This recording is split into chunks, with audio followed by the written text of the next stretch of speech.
Imagine being 21 years old and facing the most fortified city in the world, a city that had withstood 23 sieges over 1,000 years, a city protected by walls so massive they were called the Walls of God, a city that everyone said was impossible to conquer.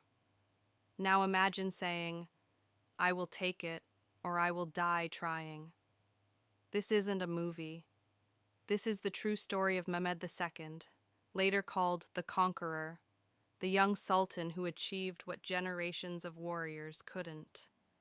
The man who changed the course of world history in just 53 days.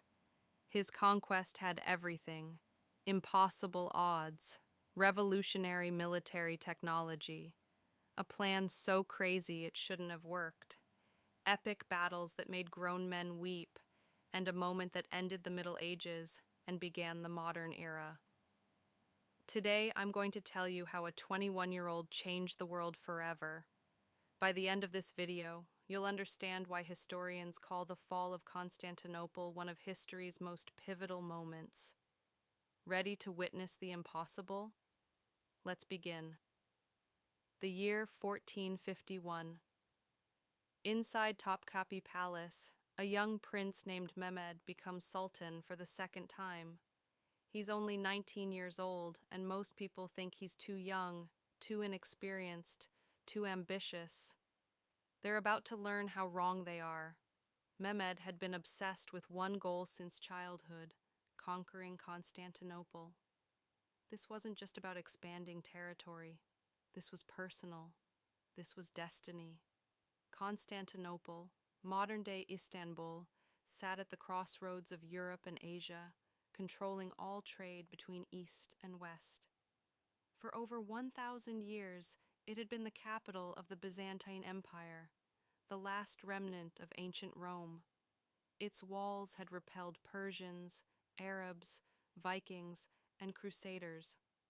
The city was considered invincible. When Mehmed announced his intention to conquer it, his advisors thought he was insane. His generals warned him it was suicide. European powers laughed at the arrogant young sultan. But Mehmed had a plan, and it was absolutely revolutionary. To understand the magnitude of what Mehmed attempted, you need to understand Constantinople's defenses. This wasn't just a fortified city, it was the most sophisticated defensive system ever built. 3 layers of walls, each higher than the last. The outer wall was 20 feet tall with a moat in front. The middle wall was 40 feet tall. The inner wall was 60 feet tall and 15 feet thick. For perspective, that's as tall as a 6-story building and thick enough to drive 2 cars side by side on top. A natural harbor protected by a massive chain stretched across the water, making naval attack impossible. Emperor Constantine XI had 7,000 defenders, including elite Genoese mercenaries led by Giovanni Giustiniani, one of Europe's best military commanders. Every military expert agreed Constantinople was impregnable.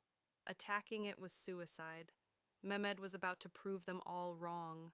While everyone doubted him, Mehmed was building weapons the world had never seen. He hired a Hungarian engineer named Urban, who promised to build the largest cannons ever constructed. When Urban asked how big, Mehmed replied, "Build me cannons that can destroy the walls of Babylon itself." What Urban created was terrifying. A cannon so massive it required 60 oxen and 200 men just to move it. It fired stone balls weighing 1,200 pounds, over half a ton. When it fired, the sound could be heard 10 miles away, and the ground shook like an earthquake. The Byzantines had never seen anything like it. Medieval walls were designed to withstand arrows and catapults, not weapons that could literally pulverize stone.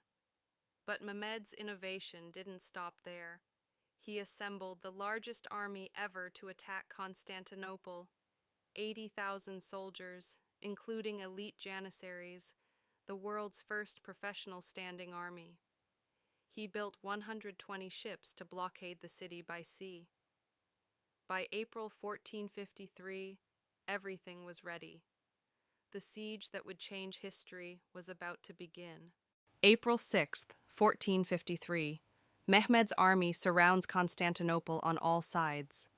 The sight is overwhelming.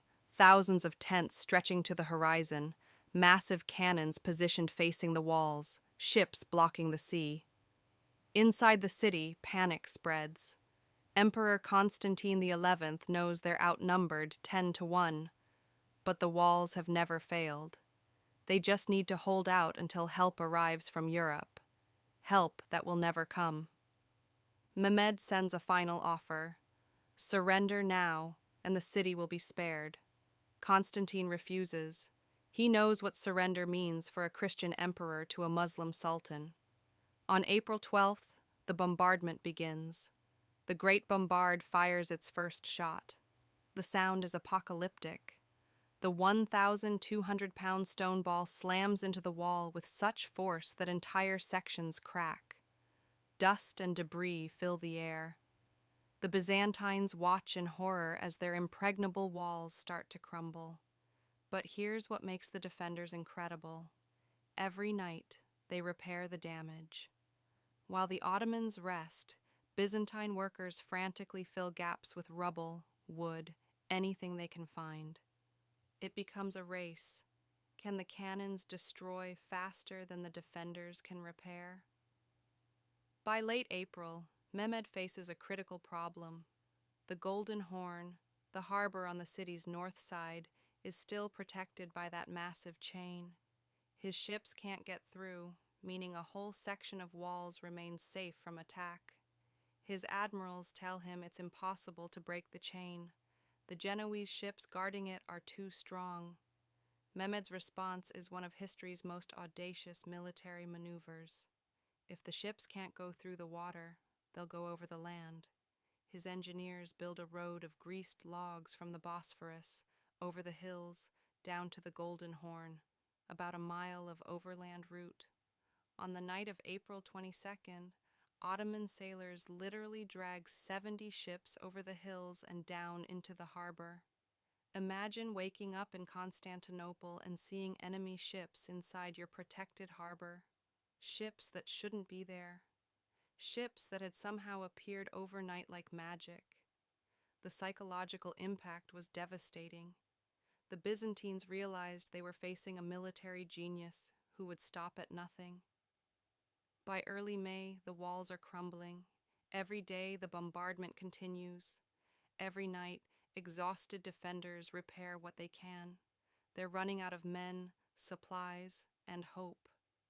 Giovanni Giustiniani, the Genoese commander, is performing miracles. Every Ottoman assault, he's there, rallying the defenders, plugging gaps in the wall, inspiring men who should have broken long ago. But Mehmed has unlimited resources. Every failed assault, he sends fresh troops. The defenders have no replacements. Every man who falls is one less defender. Emperor Constantine XI knows the end is near. He sends desperate messages to Europe begging for help. None comes. Western Europe is happy to let the Byzantines fall. They've resented Constantinople's wealth and power for centuries. Constantine makes a fateful decision. He will fight to the end. When advisors suggest he escape, he refuses. The city falls, I fall with it. By late May, everyone knows the final assault is coming. May 29th, 1453. 1 a.m., Mehmed orders the final attack. Everything he has, all at once, overwhelming force from every direction. The bombardment intensifies to levels not seen before. Every cannon fires simultaneously. The noise is deafening. The walls, weakened by weeks of pounding, begin to collapse in multiple places. Wave after wave of Ottoman soldiers charge the walls. The defenders fight with desperate courage, throwing them back again and again. The battle is chaos, smoke, fire, screaming, the clash of steel. Then disaster strikes the defenders. Giovanni Giustiniani, their best commander, the man holding the defense together, takes a crossbow bolt to the chest. He's badly wounded and has to be evacuated. When the defenders see their hero being carried away, morale shatters. Mehmed sees the moment. He orders the Janissaries forward, his elite troops, fresh and disciplined. They hit the wall section Justiniani was defending. This time, the Ottomans break through. Once the Janissaries are inside, it's over. The Byzantines can't stop them. More Ottoman soldiers pour through the breach. The ancient walls, unconquered for 1,000 years, have finally fallen. Emperor Constantine XI dies fighting in the streets. His last words, according to legend, "The city is fallen and I am still alive." Then he tears off his imperial regalia and charges into the Ottoman soldiers. He dies as an emperor should, sword in hand, defending his city to the last breath. By noon, the fighting is over.